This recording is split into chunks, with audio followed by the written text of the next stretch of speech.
वज़ीर आज़म के ओहदे के लिए शहबाज शरीफ और शाह महमूद कुरैशी के कागजात नामजदगी मंजूर। नून लीगी सदर के फॉर्म पर आयद PTI के तमाम एतराज़ात मुस्तरद।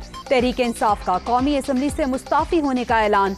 शाह महमूद की नामजदगी का मकसद मद्दे मुकाबिल उम्मीदवार के कागजात चैलेंज करना था। फवाद चौधरी की मीडिया टॉक।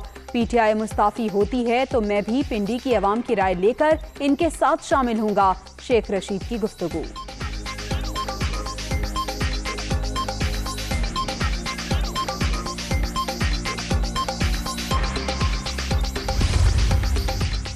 हम इस्तीफे नहीं देंगे। PTI के मुनहरिफ अरकान डट गए। तहरीक इंसाफ के जो मेंबरान सीटें छोड़ना चाहते हैं छोड़ दें।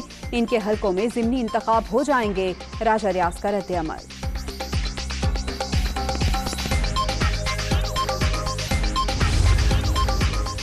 और इमरान खान और उनकी काबीना डी नोटिफाई। कैबिनेट डिवीजन की जानिब से तहरीक अदम एतमाद की कामयाबी का नोटिफिकेशन जारी कर दिया गया।